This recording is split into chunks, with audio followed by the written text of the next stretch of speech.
Ассаламу алейкум туғандар, қандайсыздар? Назарыңыздарда қайрадан эле базар жоқ каналы. Бүгін 20 июнь 2022 жыл мен Бишкек шаарынын түштүк тарабы Ак Ордо 3 конушунда жүрөм туғандар. Ушул жерден бир сатылуучу үй бар экен, ошол жөнүндө сиздерге маалымат берейин дегем.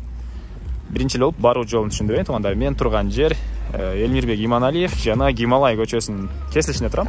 Бул жерде дагы мондай чоң мечит деле жайгашкан.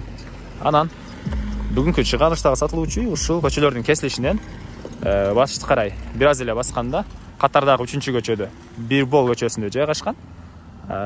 Ушул жерден түз барып, сол тарапка кайрылып, бир аз жүргөндө Бирбол көчөсүнүн өйдө тарабына жайгашкан тугандар. Анан бул жерден 173-275 маршруткалар бул жакка карай Гималай көчөсү менен кетет. 254-чү маршрутка бул асфальт жол менен Элмирбек Иманалиев көчөсү менен өйдө карай кетет тугандар. Андан ары биз сатылуучуга карай жол алдык. Сиздер бул мечитке же болбосо бул моа Песка блокча караган бул жердеги моа жайга ориентир алып бара берсеңиздер болот. Мынакей тугандар, келүү жолун түшүндүргөнчө бүгүнкү чыгарылыштагы сатылуучу үйгө да жетип келип калдым. Бул үй бүгүнкү чыгарылыштагы сатылуучу үй болуп калат. Мен бул жакта турганым себеби сиздер бул жактан 254-чү маршруттан конечный менен эле бул чоң жол менен келсеңиздер болот деп көргөзөйүн деп ушул жака чыгып турган учурум. Эгер бул жактан эсептесеңиздер катардагы 2-чү үй болуп калат. Эгер ал жактагы Гималай көчөсү менен түз келсеңиздер сиздер көчөнүн баш жагына чыгып келесиздер. Бул жактагы маршрутка деле жакын, ал жактан деле 173-чү маршруткалар менен келсеңиздер болот тугандар. Анан үйдүн түштүк тараптагы чек арасы бул жерден башталат. Мына көрүп турганыңыздардай Песка блок менен тосулган көчө тарабы. Мектептерге азыркы учурда Ак Ордонун мектебине барышат экен. Жана көпчүлүгүңүздөр көргөн болсоңуздар керек жаңылыктардан Садыр Жапаров быйылкы жылы келип бул жактагы асфальттын жанынан Элмирбек Иманалиев көчөсүнүн жанынан чоң жерге садик, ФАП жана башка ушундай мектептерди салууга деген планды, буйрукту берип кетти тугандар. Жакын арада бул жакта Ак Ордо 3-үн өзүнүн мектеби деле болот. Так, андан ары бул мына көчө тараптан көрүнүшү тугандар. Көрүп турганыңыздардай ворот орнотулган жана көрүп турганыңыздардай Песка блок менен көчө тараптан тосулган. Анан мурдакы биздин эски подписчиктерибиз айтсаңыздар керек, бул үйдү кайра тартып атсыңбы, эмне сатылбадыбы деп. Бул үй тугандар давно сатылган болчу. Бирок алган киши Москвадан туруп эле задаток берип, алдым деп, бирок келип толук акчасын төлөй албай калганга байланыштуу үй ээси кайра сатууга койгон учуру. Ага чейин деле көптөгөн клиенттер келген, мен аларга, ал кишиге ишенип жок сатылды деп жүрдүм эле. Анан ошол айткан убагында келип акчасын төлөй албай калды иним. Ошого кайра чыгарып берчи деген болчу. Ошого азыр келип реклама кылып аткан учурум тугандар. Негизи боюнча бул үйдүн рекламасын 250 миңден ашуун 300 миңге жакын адамга көргөзүп берем. Көргөзүп бергенмин, сатылган болчу тугандар. Менде бир эле YouTube эмес, андан башка дагы соцсеттер бар тугандар. Ал жактардан ушул аракет кылып көптөгөн адамга көргөзүп берген. Эми темадан чыкпай үй жөнүндө сүйлөйүн тугандар. Жердин аянты 4 соток. Суу, свет бар тугандар. Анан канализациянын суусу бул жакта мына септикке куюлат. Септикке 3 кольцо таштаганмын дейт үй ээси. Бул үйгө негизи көпкө жагып тугандар. Сатылгандан кийин деле көп адамдар менден да звонок кылып сурап жүргөн болчу. Азыр сиздерге көргөзөйүн, көп мактай бербей. Мынакей, бул жакта эң батыш бурчунда туалет тугандар.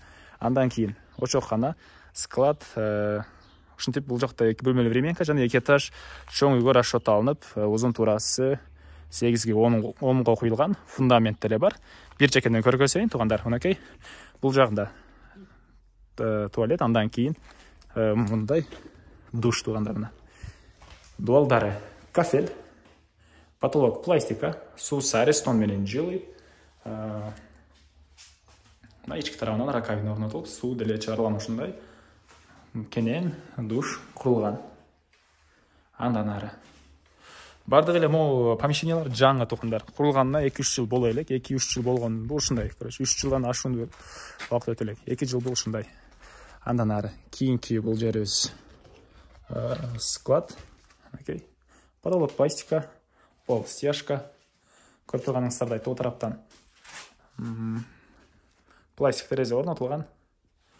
мына ушундай көрүнүштө бир аз адашуулар болуп атат туугандар, бирок жалгыз иштеп күнүнө азыр бир 5 үй тартып аттым, монтаж башка иштер болуп бир аз баш чарчап калыптыр, түшүнүп коюңуздар. Ошого байланыштуу тилдер чалышып бир аз адашуулар болуп атат.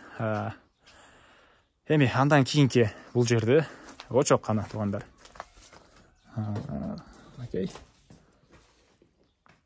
Потолок пластика, көрүп турганыңыздардай 2 очок курулган. Ички тарабы кирпич, стенасы очоктун тышкы тарабынан көрүп турганыңыздардай кафель чапталган, полдоры стяжка.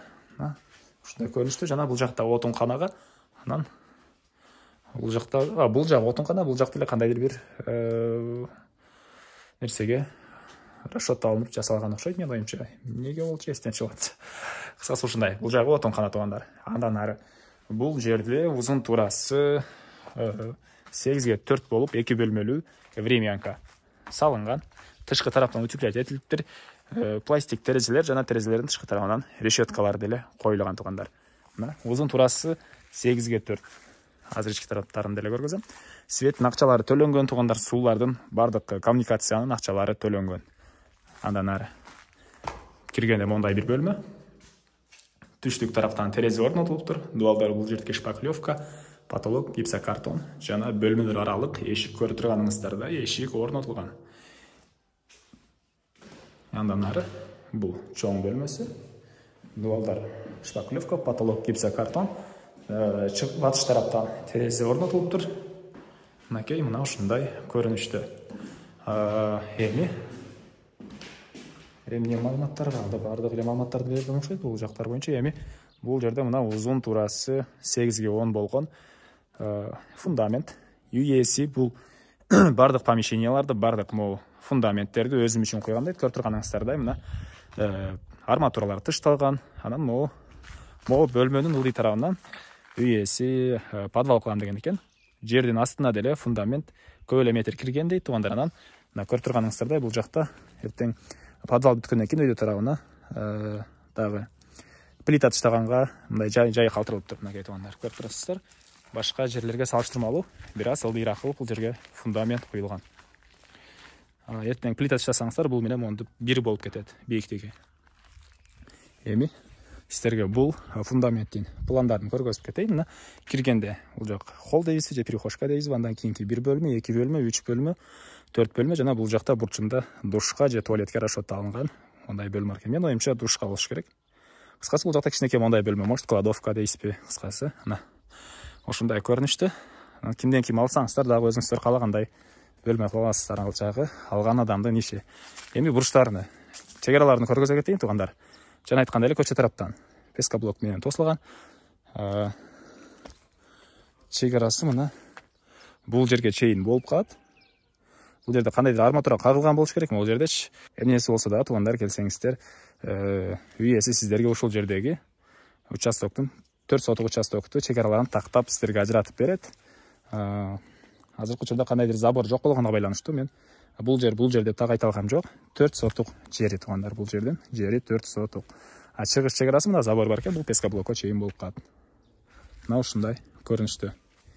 Эмне маалымат калды туугандар? Бардык эле маалыматтарды колдон келишинче бердим окшойт. Аракет кылып, да кандайдыр маалымат калган болсо, үй ээсинен сурап алсаңыздар болот. Номерлери экранда. Эми баасы. Бул үйдүн баасына $28,000 деп атышыптыр. Сүйлөшүү болот. Мен ээсинин номерин экранга калтырам, звонок кылып сүйлөшүп көрүңүздөр туугандар. $28,000 сүйлөшүү болот. Анан ары негизги маалыматтарды дагы бир жолу эскерте кетейин. Бул жакта узун турасы 8ге 4 болгон 2 бөлмөлүү времянка, очок кана, склад, душ, туалет туугандар. Көрүп турганыңыздардай бара орнотулган пескоблоктор жана 2 этаж үйгө расчет алынган фундамент да бар. Узун турасы 10га 8. Мектептер боюнча бул жакта Агордон 3-түн өзүнө мектеп жакынкыракта салынат деген жаңылыктарды көрдүңүздөр. Өзү президент келген бул жака маршруткалар көп эле Бишкек шаарына бар, 3-4 маршрутка бар туугандар. Дагы эмне негизги маалыматтар? Мына ушундай туугандар, баасы $28,000 сүйлөшүү болот. Ушул видеону достор менен, группалар менен бөлүшсөңүздөр, мага үй ээсине сиздер чоң жардам берген болосуздар. Анан жер издегенде эле туугандар чоң проблема. Негизи боюнча акчаңыз даяр болсо жер таппайсыз. Ошондуктан группалар менен бөлүшүңүздөр. Ал нерсе кимди бирөө жер, үй издеп жүргөн болсо, ал адамга да чоң жардам болот. Анда эмесе мен сиздер менен коштошом. Кийинки чыгарышка чейин саламатта калыңыздар туугандар.